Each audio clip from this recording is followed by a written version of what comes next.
Temos uma pergunta de Lisane San. Sensei, qual a graça da vida é ficar com a mente vazia?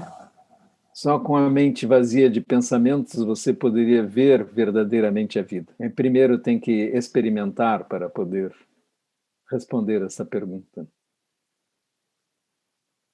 Ana Vida pergunta, Monge Genshou, dor na base da coluna hoje, devo olhar concentrando na dor ou ignorá-la? Tente ser una com a dor, não é?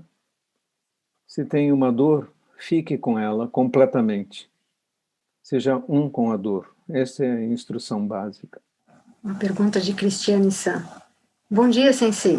Existe alguma relação entre vazio e o estado de Samadhi? Na realidade, quando estamos em Samadhi, estamos percebendo a vacuidade, não é?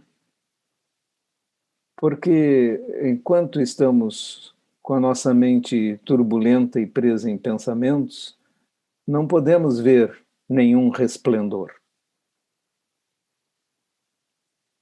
Pergunta de Stephanie San. Bom dia a todos.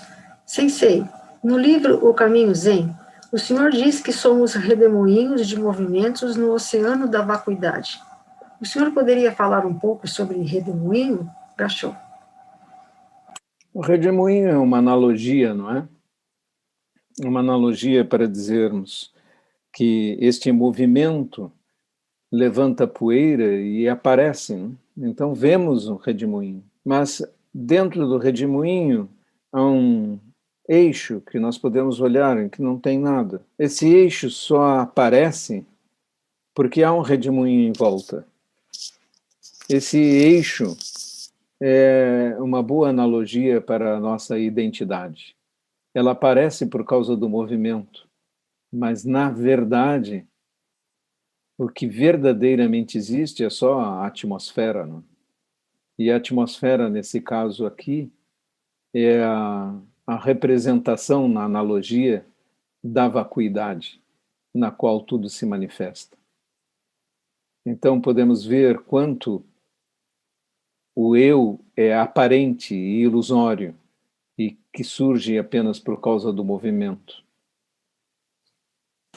Uma pergunta de Henrique San. Sobre esse sonho que Dogen teve com o espírito pedindo para ele fazer os votos e tomar os preceitos. Então, foi algo do próprio inconsciente de Dogen ou foi algo místico, raro? Como saber que devemos seguir um conselho vindo de um sonho nosso? Cachorro. Evidentemente é produto da própria mente, não é? Se você é visitado por um personagem em sonho, é sua própria mente que está lhe revelando coisas que no seu tempo consciente ficam um pouco ocultas por causa das ocupações da sua mente. Então, os sonhos podem ser bastante reveladores sobre nossa própria mente, o que é uma coisa já analisada, inclusive, inicialmente na psicologia por Sigmund Freud mesmo, no seu livro A Interpretação dos Sonhos.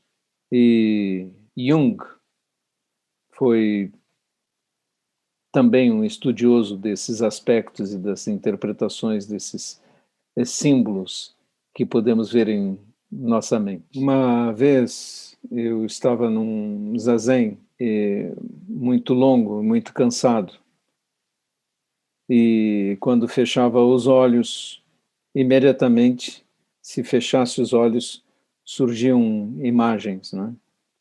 É como se estivesse naquele limiar do próprio sonho, o cérebro já em frequência teta, como se diz nos eletrocardiogramas, eletroencefalogramas. E me perguntei quem sou eu e fechei os olhos para ver a resposta sob forma de imagens, já que tinha aquela oportunidade de sonhar imediatamente.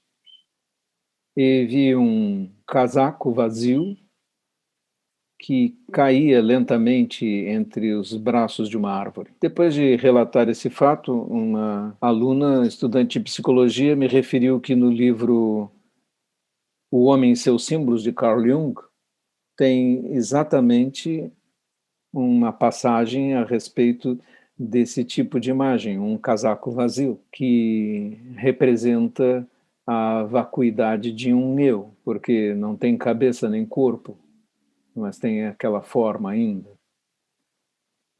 E isso foi bastante revelador.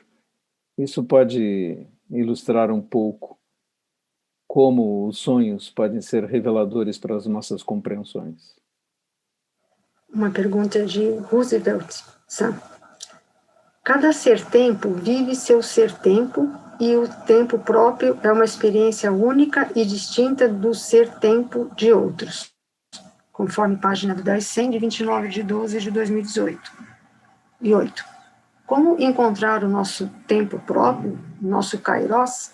A única resposta possível para esse tipo de trecho, que vem de um famoso texto de Dogen, chamado Uji, sobre o ser-tempo, é que uma percepção como essa só pode ser encontrada através de larga prática do zazen. Então, explicações intelectuais puramente não ajudariam nesse caso. Na verdade, nem saberia como transformá-las em essas percepções em ensinamento intelectual. Cada ser-tempo vive seu ser-tempo e o tempo próprio é uma experiência única e distinta do ser-tempo de outros. Porque Dogen está querendo dizer que tudo é tempo. Uma pergunta de Fábio San. O templo no Monte Sodin foi onde Keizan viveu e ensinou? Foi um dos templos onde ele ensinou.